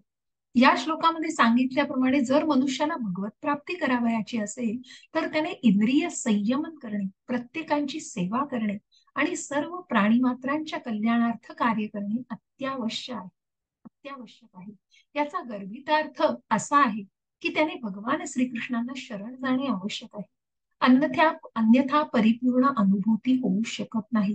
कारण मग अभ्यास करायचा आहे, मग फक्त मला ज्ञान घ्यायचंय म्हणून मला फक्त उत्सुकतेने करायचंय. कालच्या अध्यायात भगवंतांनी सांगितले मग तिथे कृष्ण मिसिंग आहे हो, तिथे ती श्रद्धाभाव, तिथे तो भावच मिसिंग आहे हो राधा. तिथे तो पूर्णपणे तो कॉन्शियसनेस जो आपण म्हणतो, जी बुद्धिमत्ता आपल्याला दिली आहे, त्या बुद्धिमत्तेने जो आपण जो आपली गोष्ट प्रगल्भता आणतो आपल्यामध्ये एक प्रकारची, आणि ती जी भावना असते ना, ती भावना म्हणजे तो कॉन्शियसनेस आहे हो. ती भावना आपण दृढ करतो. कारण आपण या प्राणीमात्रांपासून या बुद्धिमत्तेने वेगळे आहोत. एक जन्म मिळालाय मनुष्याचा, त्या मनुष्य जन्मामध्ये खरोखर वी आर फॉर्च्युनेट की आपण नशीबवान आहोत की आपल्याला हा मनुष्य जन्म मिळालाय की जिथे अनेक ऋषी, मग ज्या भागवतामध्ये तुम्ही ऐकाल की नैमिषारण्यामधले 88,000 ऋषी जो यज्ञ करतायत ते सूत गोस्वामींना हे प्रश्न विचारतायत सगळे. परंतु तेच त्यांनी सांगितले की ऋषी मुनी सुद्धा आतुरलेले कलियुगामध्ये जन्म घ्यायला, कारण कलियुगामध्ये निदान हे जरी भांडण क्लेश आणि सगळ्यांनी भरलेलं असलं, जरी हे अशाश्वतम दुःखालयम आहे, तरी एकच याचा चांगला भाग आहे, आणि तो म्हणजे नामस्मरण. हा कलियुगाचा यज्ञ आहे, आणि या नामस्मरणाच्या आधारे, त्याचा आधार घेऊन हा महासागर तरुण जाता येणार आहे हो. कारण तिथे भगवंत हात देणार आहेत, भगवंत साथ देणार आहेत. आणि म्हणून या मनुष्य जन्मामध्ये मग अनेक जन्म का घ्यायला लागेल, पण निश्चित या मनुष्य जन्मामध्येच आपल्याला तो साक्षात्कार होऊ शकतो. आणि तो कसा होऊ शकतो ही प्रक्रिया सुद्धा आपल्याला भगवंतांनी दिली आहे हो. सगळं तुम्हाला रेडीमेड मिळालंय, तुम्हाला फक्त त्याचं आचरणात आणायचंय हो. ते भगवंतांनी पूजा सुद्धा कठीण नाही सांगितली हो, सोपी आहे. मग तुम्हाला मग ज्या नियमांचं पालन करायचं, म्हणून भगवंत आज खूप सुंदर असे ऑप्शन्स देणार आहेत की तू हे करू शकत नसशील तर हे कर, कशा प्रकारे भगवंत सांगणार आहे. आणि म्हणूनच भगवंतांनी इथे त्याने इंद्रिय संयमन करणे, प्रत्येकांची सेवा करणे, हा सेवाभाव खूप महत्वाचा आहे भक्ती मार्गामध्ये. आणि म्हणून नामस्मरण आणि सेवा ह्याच्या आधारे त्या भक्ती सेवेमध्ये पुढे उन्नती होणार आहे. आणि सर्व प्राणीमात्रांच्या कल्याणार्थ कार्य करणे अत्यावश्यक आहे. याचा गर्भितार्थ असा की त्याने भगवान श्रीकृष्णांना शरण जाणे आवश्यक आहे. अन्यथा परिपूर्ण अनुभूती होऊ शकत नाही. भगवंतांना पूर्णपणे शरण जाण्यासाठी बऱ्याचदा खूप तपस्या करावी लागते. अंतरात्म्यामधील परमात्म्याचा साक्षात्कार होण्यासाठी मनुष्याला पोहणे, ऐकणे, चव घेणे, कर्म करणे इत्यादी क्रियांचा पूर्णपणे विलय करावा लागतो. त्यानंतर त्याला परमात्मा हा सर्वव्यापी असल्याचे ज्ञान होते. कुठेतरी त्याग भावना मनामध्ये आणणं गरजेचं आहे हो. त्या इंद्रिय विषयांपासून कुठेतरी स्वतःला रोखायचंय. सगळ्याच गोष्टी अगदी ऍटीज मिळणार नाही. मला हेही हवंय, मला तेही हवंय, आणि फक्त एक फॉर्मॅलिटी म्हणून मी हे गोष्टी करतोय, मग त्या सकाम कर्मामध्ये आहात हो तुम्ही. तिथे ती श्रद्धा मिसिंग आहे, तिथे ती भावना मिसिंग आहे. परमात्म्याची अनुभूती झाल्यावर मनुष्य कोणत्याही जीवाचा द्वेष करीत नाही. त्याला मानव आणि पशु यामध्ये भेद दिसत नाही, कारण तो देहरूपी बाह्य आवरण पाहत नाही, तर केवळ आत्म्याचं स्वरूप पाहतो. परंतु सामान्य मनुष्यासाठी निर्विशेष रूपाच्या साक्षात्काराची ही पद्धत अतिशय कठीण आहे. एक सेकंद द्या, एक कॉल जरा महत्वाचा.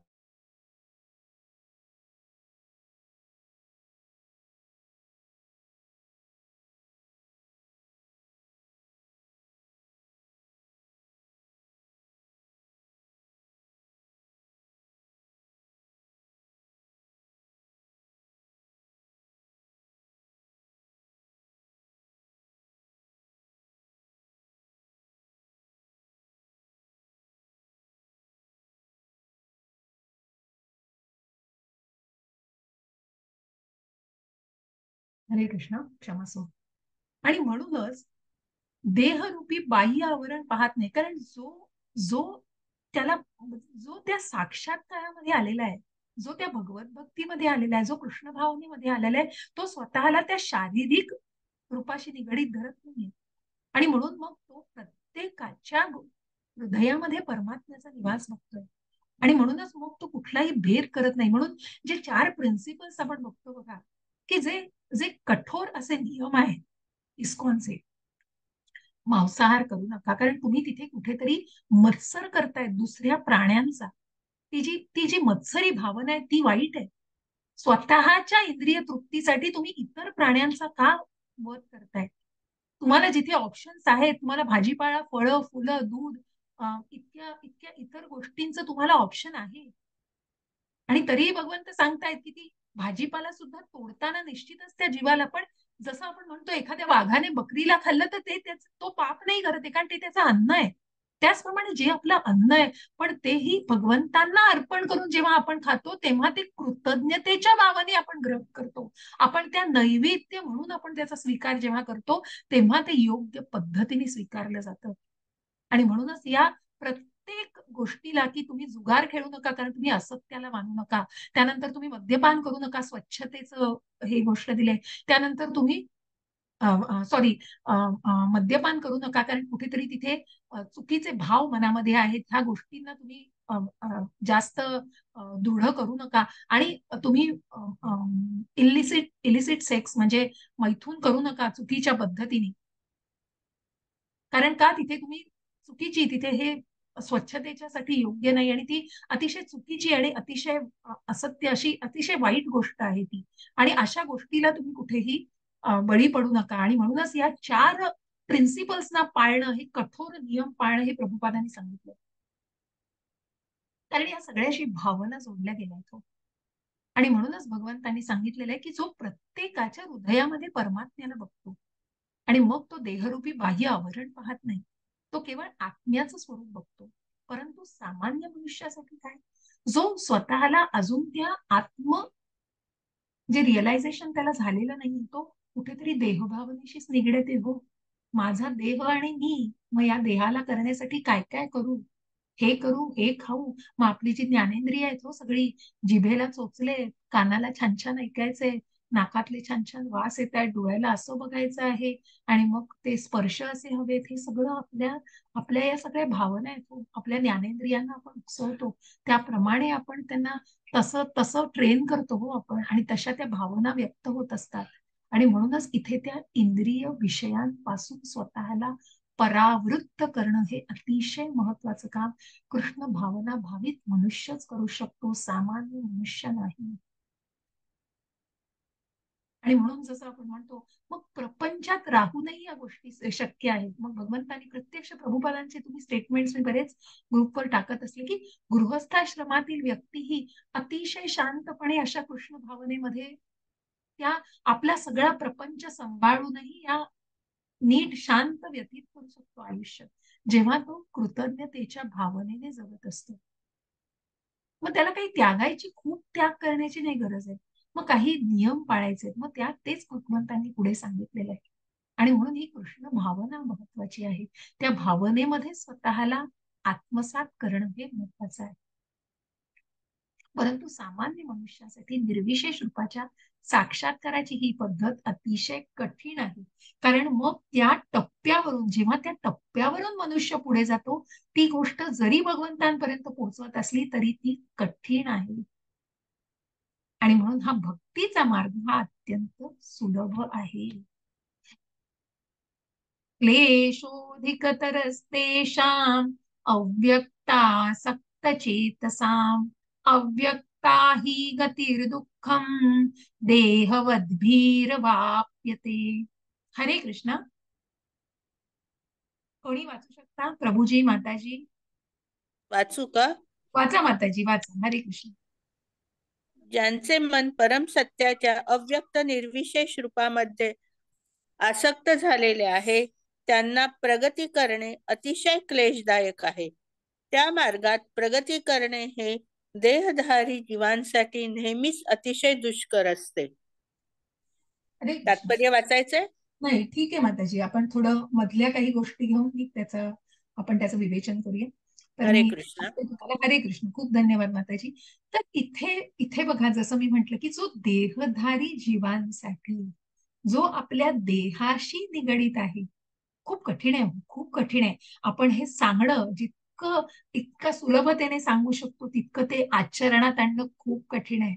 म्हणून योगीजन परमसत्याच्या अचिंत अव्यक्त निर्विशेष स्वरूपाच्या प्राप्तीचा मार्ग अनुसरतात. त्यांना ज्ञानयोगी म्हटले, जे परमसत्याच्या मागे तर निर्विशेष अशा ब्रह्मावर. आणि जे योगी पूर्णपणे कृष्ण भावना भावित होऊन भगवत भक्तीमध्ये संलग्न झालेले असतात त्यांना भक्तियोगी म्हणतात. मग जे कर्मयोगी आपण बघतो बघा, की जे कर्म करतायत पण ते सकाम कर्मामध्ये कर्मकांडामध्ये अडकलेले आहेत. आणि जे भक्ती योगामध्ये आहेत, मग आपण ज्या युक्त वैराग्याला बघतो, कर्म कृष्ण भावना भावित कर्म, ज्या आपण 5व्या अध्यायामध्ये बघितलं की कर्म करायचंय म्हणून ते युक्त वैराग्य का म्हटलंय, कारण तिथे कर्म केलं जातंय, कर्मापासून पळालं जात नाहीये. आणि इथे आपण जो फरक बघतो आहे हा अचिंत्य निर्विशेष स्वरूपाच्या ब्रह्माच्या त्या गोष्टीला ते अनुसरतात आणि त्यांना ज्ञानयोगी, कारण ते तशा प्रकारचं ज्ञान घेत आहेत. आणि जे कृष्ण भावनेमध्ये आहेत ते भक्ती योगाच्या मार्गावरती आहेत. आता या ठिकाणी ज्ञानयोगी आणि भक्तियोगी यातील भेद निश्चितपणे स्पष्ट करण्यात आला आहे. ज्ञानयोगाचा मार्ग हा शेवटी जरी भगवंतांकडे नेणारा असला तरी तो अतिशय कष्टप्रद आहे. तर भक्तियोगाच्या मार्गात प्रत्यक्ष भगवंतांच्या सेवेमध्ये संलग्न व्हावे लागत असल्याने देहधारी जीवांसाठी हा मार्ग अत्यंत सहज, सुलभ आणि स्वाभाविकच आहे. अनादी काळापासून जीव हा देहबद्ध झाला आहे. केवळ सिद्धांत रूपाने आपण शरीर नाही हे जाणणे जीवाला कठीण आहे. यास्तव भक्तियोगी हा श्रीकृष्णांच्या अर्च विग्रहाला आराध्य म्हणून स्वीकारतो, कारण मनामध्ये शारीरिक संकल्पना ही असतेच आणि संकल्पनेचा अशा तऱ्हेने उपयोग करता येतो. अर्थात मंदिरातील भगवंतांच्या अर्च विग्रहाची आराधना म्हणजे पुतळ्याचे पूजन नव्हे. वैदिक प्रमाणानुसार पूजन हे सगुण अथवा निर्गुण असू शकते. मंदिरातील अर्च विग्रहाचे पूजन हे देखील सगुण होय, कारण भगवंत भौतिक तत्वांद्वारे प्रकट झालेले असतात. परंतु पाषाण, काष्ट किंवा रंगांद्वारे भगवंतांचे अर्च विग्रह प्रकट झाले असले तरी ते अर्च विग्रह प्राकृत नसतात. ते भगवंतांचे परिपूर्णत्व आहे. खूप सुंदर आहे हे. आणि हे समजवताना आपल्याला टपाल पेटीचं इथे पुढे जाऊन तेच उदाहरण आहे, म्हणून मी तो तुम्हाला सांगणारच होते, पण ते तिथे वाचायला पण आहे. तर या ठिकाणी एखादी स्थूल उदाहरण देता येईल बघा. प्रभुपादांनी खूप सुंदर उदाहरण दिलं.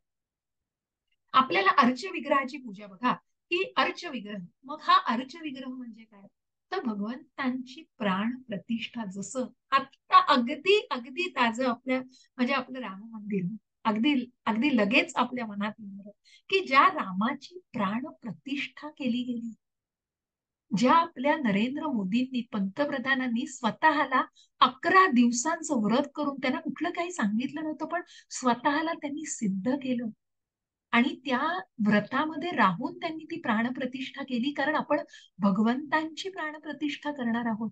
त्या मंत्रांनी 11 दिवस काहीही अन्न न ग्रहण करता फक्त नारळ पाण्यावर ती व्यक्ती होती आणि खाली झोपत होते जमिनीवर 11 दिवस. असं व्रत त्यांनी केलं की बघा, म्हणजे कारण फक्त साधं सुद्धा नाही, फक्त ती मूर्ती एक आपल्याला दिसतीये की एक दगडाची मूर्ती बनवली, ती नाही, ती म्हणजे प्राकृत नाही, तर त्यामध्ये प्राण तिथे आवाहन केलं जातं भगवंतांना. त्या अर्च विग्रहामध्ये प्रत्यक्ष भगवंतांना आवाहन केलं जातं. आणि म्हणून आपण अनेक कथा ऐकल्या असतील, बऱ्याच कथा आहेत अशा. उडुपी मधली कथा आहे की जिथे त्या अर्च विग्रह प्रत्यक्ष त्या भक्ताचं भजन ऐकण्यासाठी फिरलाय तो अर्च विग्रह, तो पुतळा, ती भगवंतांची मूर्ती, कारण इतकं भगवंत काल प्रत्यक्ष भगवंत तिथे साकारलेले असतात. बऱ्याचदा मला माहिती नाही, पण हा अनुभव मी स्वतः घेतलाय. आपण खूप खूप खूप बेसिक म्हणजे अगदी बिगिनर्स आहोत, म्हणजे या टप्प्यावरती अगदी अजून खालच्या टप्प्यावरचे भक्त म्हणायला आपण ही कुठेतरी त्या मार्गावरती आपण आहोत. पण बऱ्याचदा असा अनुभव येतो की आपण जेव्हा मंदिरामध्ये जातो ना आणि त्या मंदिराच्या त्या मूर्तीकडे, सुंदर अशा त्या भगवंतांच्या मूर्तीकडे जेव्हा बघतो, काही वेळेला आपल्या मनातले भाव असतील पण आपण भगवंतांशी मोकळे होतो आणि घळाघळा डोळ्यातून पाणी यायला लागतं. अक्षरशः डोळ्यातनं पाणी यायला लागतं आणि आपल्याला समजत नाही आपण रडतोय ते. मला वाटतं आत्ताच कोणीतरी व्हॉट्सअपवर एक, म्हणजे व्हॉट्सअप सारखी मीडिया वेगळी आहे, पण तो फोटोग्राफर फोटो काढत होता पण त्याला कळत नव्हतं की आपल्याला का नीट दिसत नाहीये, कारण त्याच्या डोळ्यातनं पाणी येत होतं. त्या मूर्तीला बघून मग जे भाव असतील ते, पण ते भाव आपण जोडले जातो. मग कुठेतरी खूप खूप लहान पातळीवर आपण असू, पण तिथे कुठेतरी आपण त्या भगवंतांच्या त्या अर्च विग्रहाला मानतोय, आपण त्या भगवंतांच्या अस्तित्वाला मानतोय, आपण त्या भगवंतांच्या भगवान रूपाशी निगडीत होण्याचा प्रयत्न करतो आहोत, हे महत्वाचं असतं. आणि म्हणून इथे स्थूल उदाहरण देताना प्रभुपादांनी सांगितलंय, आपल्याला रस्त्यावर काही टपालपाट्या दिसतात, आपण जर त्यात आपली पत्रे टाकली तर ती सहजच साहजिकच विना अडचण आपल्या इष्टस्थळी जाऊन पोहोचतात. परंतु टपाल खात्याने अधिकृत न केलेली कोणतीही पेटी अथवा नकली पेटी, उदाहरणार्थ एखादी मूल आपल्याला एखादी टपाल पेटी बनवली खेळण्यातली, आणि त्या खेळण्यातल्या टपाल पेटीत जर आपण केलं तर आपल्याला आढळली, तर त्या पेटीद्वारे उपयुक्त कार्य होऊ शकत नाही, कारण ते थोडीच आपलं पत्र डेस्टिनेशनला पोहोचवणार आहे. पण जे शिक्कामोर्तब ज्याच्यावर झालेला असतो सरकारचा, त्या अधिकृत अशा टपाल खात्यातून नक्कीच ते पत्र त्या टपाल पेटीतून नक्कीच ते जातं. आणि म्हणूनच त्याचप्रमाणे भगवंत ज्या विग्रह रूपामध्ये अधिकृतरित्या प्रकट होतात, त्या विग्रहालाच अर्च विग्रह असे म्हटले जाते. हे अर्च विग्रह म्हणजे भगवंतांचा अवतारच असतो. परमेश्वर या अर्च विग्रहाद्वारे सेवेचा स्वीकार करतात. भगवंत हे सर्व शक्तिमान आहेत, म्हणून अर्च विग्रह रूपी अवताराद्वारे ते भक्तांची सेवा स्वीकारू शकतात, जेणेकरून बद्ध जीवाला सहजपणे सेवा करता यावी. आणि म्हणूनच भगवंत म्हणतायत की भगवंत त्या देहरूपी जे म्हटलेलं आहे ना वरती, की हे अर्च विग्रह प्राकृत नसतात, परंतु वैदिक प्रमाणानुसार हे पूजन सगुण अर्थात निर्गुण असते. मग हे मंदिरातील अर्च निग्रहांचे पूजन हे सगुण असा रूप आहे, कारण मनामध्ये शारीरिक संकल्पना ही असतेच, आणि त्या संकल्पनेचा अशा तऱ्हेने उपयोग करता येतो. जाणण्याचा प्रयत्न करा. जे भगवंतांच्या रूपाला मानतच नाहीये, साकार रूपाला, ते शरीर आणि मन, शरीर आणि त्या आत्मा याच्यातला फरकही जाणू शकत नाहीत, पण ती शारीरिक संकल्पना, तसं प्रभुपादांनी जसं आपल्याला दुसऱ्या अध्यायात आपण बघितलंय बघा, की तुम्ही शरीर नाही आत्मा आहात. आणि म्हणून मग तुम्ही शरीर नाही, तिथे भगवंत अर्जुनाला हेही सांगतायत की तू क्षत्रिय आहेस, तू लढलं पाहिजेस, तुझं कर्म केलं पाहिजेस. मग मी जर शरीर नाही आत्मा आहे, मग क्षत्रिय कुठून? तर ती संकल्पना गरजेची आहे. आपण त्या आत्म्याला, हा आत्मा आहे, त्या आत्म्याला आत्मिक अन्न द्यायचंय, पण त्या शरीराला त्या आत्म्यासाठीच जपायचंय हो. म्हणून तर आपण आपल्या शरीराची जेवढी योग्य काळजी घेता येईल ती घ्यायची. अगदी आवाजवी नाही म्हणून गोष्टी, आवाजवी इंद्रिय तृप्तीसाठी नाही, पण ती संकल्पना निश्चितच आवश्यक आहे, आणि अशा या संकल्पनेचा अशा तऱ्हेने उपयोग करता येतो. मंदिरातील अर्च विग्रहाचे पूजन हे सगुण होय, आणि म्हणून या पेटीद्वारे आपल्याला ते सांगायचा प्रयत्न केलाय की बद्ध जीवाला या मंदिरांना, आणि म्हणून आपण जे सगळी मंदिरं बघतो की ते त्यामधले अर्च विग्रह बघतो, आपण रोज बघा, मी तुम्हाला हरे कृष्णाची आणि तुम्हाला तो अर्च विग्रह भगवंतांचा मी तुम्हाला शेअर करत असते व्हॉट्सअपवर, की इस्कॉन मँगलोर मध्ये, की प्रत्यक्ष कठीण आहे हो आपल्याला तिथे अगदी रोजच्या रोज जाणं, पण जेव्हा आपण त्या रूपाला बघतो तेव्हा मनामध्ये जी काही भावना उचंबळून येते त्याला शब्द नाही, आणि म्हणूनच आपण कुठेतरी त्या साकार रूपाशी जोडले जात असतो. म्हणून भक्ताला तात्काळ आणि प्रत्यक्षपणे भगवंतांकडे जाणे मुळीच कष्टप्रद नसते, परंतु जे आध्यात्मिक अनुभूती करतात, निर्विशेषवादाचा मार्ग स्वीकारतात, त्यांच्यासाठी तो मार्ग मात्र कठीण होऊन बसतो. कारण ते काय करतायत, ते फक्त आध्यात्मिक अनुभूती येण्यासाठी त्या चैतन्याला, त्या ब्रह्माला कुठेतरी भगवंत त्या स्वरूप जाणतायत, त्या स्वरूपाला मानतायत फक्त. आणि म्हणूनच भगवान रूपाला ज्यांनी जाणलंय त्यांना भगवत नामाला पोचायला कठीण वाटत नाही, कारण ती ऑलरेडीच भगवंतांशी जोडलेली असतात. अशी ही जी भावना आहे ना, या भावनेला इथे कुठेतरी साकार करण्याचा प्रयत्न केलेला आहे. जीवाला स्वतःच स्वरूप असतं, जर त्याला आध्यात्मिक पूर्णत्वामध्ये विलीन व्हावयाचे असेल तर त्याला आपल्या सत आणि चित स्वरूपाची अनुभूती होऊ शकेल, परंतु आनंदमयी स्वरूपाची अनुभूती होणार नाही. एखाद्या भक्ताच्या कृपेमुळे असा विद्वान ज्ञानयोगी भक्तियोगाची प्राप्ती करू शकतो, कारण तो निर्विशेषवादाच्या संकल्पनेचा त्याग करू शकत नसल्याने निर्विशेषवादांचे दीर्घकाळ केलेले अनुसरणही क्लेशदायक असते. म्हणून देहधारी जीवासाठी निर्विशेषवाद हा आचरण करतेवेळी आणि साक्षात्कार करतेवेळी क्लेशदायकच ठरतो. प्रत्येक जीवात्म्याला आंशिक स्वातंत्र्य असते, आणि मनुष्याने निश्चितपणे जाणले पाहिजे की निराकाराचा साक्षात्कार हा आपल्या सच्चिदानंद स्वरूपाच्या विपरीत आहे, म्हणून त्याने या मार्गाचा स्वीकार करू नये. प्रत्येक जीवासाठी कृष्ण भावना भक्तीपूर्ण सेवेमध्ये पूर्णपणे संलग्न होणे हा सर्वोत्तम मार्ग आहे. जर मनुष्याने या भक्ती योगाकडे दुर्लक्ष केले तर तो नास्तिकतेकडे वळण्याची शक्यता असते. अशा रीतीने या श्लोकामध्ये सांगितल्याप्रमाणे इंद्रियातीत अचिंत्य अशा अव्यक्तावर ध्यान करण्यास विशेषतः या कलियुगात कधीही प्रोत्साहन देऊ नये. भगवान श्रीकृष्णांनीही या मार्गाची शिफारस केलेली नाही. अत्यंत दुष्कर आहे तो मार्ग, अत्यंत कठीण आहे, क्लेशदायक मार्ग आहे. आणि म्हणूनच त्या निराकारवादाच्या मागे न जाता भगवंतांनी या साकार रूपाची या भक्ती मार्गामध्ये त्या अर्च विग्रहाची जी पूजा सांगितली आहे आणि भगवंतांच्या भगवान या रूपाशी जे जोडले जात आहेत, त्यामुळे निश्चितच या रूपाला भगवंतांनी जास्त प्राधान्य दिलेलं आहे आणि म्हणून भगवंत त्याप्रमाणे आपल्याला ज्ञान देत आहे. ये तु सर्वाणि कर्माणि मयि सन्न्यस्य मत्परः अनन्येनैव योगेन मां ध्यायन्त उपासते तेषामहं समुद्धर्ता मृत्यु संसार सागरात् भवामि न चिरत्पार्थं मय्यावेशित चेतसाम्. हरे कृष्ण. प्रभुजी वाचा. प्रभुजी. हरे कृष्ण माताजी. हरे कृष्ण. परंतु जे माझे पूजन करतात, जे आपली सर्व कर्मे मला अर्पण करतात आणि अनन्य भावाने भक्ती करीत माझी उपासना करतात, माझ्या ठाई मन स्थिर करून भक्तीमध्ये संलग्न होतात व माझेच ध्यान करीत असतात, त्यांचा हे पार्था मी मृत्यू समयी संसार सागरातून त्वरित उद्धार करतो. हरे कृष्ण माताजी. मृत्यू रूपी संसार सागरातून त्वरित उद्धार करतो. बरं, मला एक विचारायचंय की सुनील प्रभूजी, रीना माताजी लिव्ह झाले का माहिती नाही, मी बघितलं नाही, पण तुम्हाला मुग्धा माताजींचा क्लास जॉईन करायचा आहे का? आपण इथे थांबूया, कारण आज आपण बऱ्याच वेळ आपली भजनं आणि याच्यामध्ये आपला वेळ झालेला आहे. तर काही हरकत नाही, मी उद्या हा अध्याय पूर्ण करू शकते. तुम्हाला कोणाला जर मुग्धा माताजींचा क्लास जॉईन करण्याची इच्छा असेल, मला वाटतं तो जॉईन करावा तुम्ही. तर आपण इथे थांबूया का? मी हेही 2 श्लोक नंतर घेऊ शकते. तुम्हाला सगळ्यांना चालेल?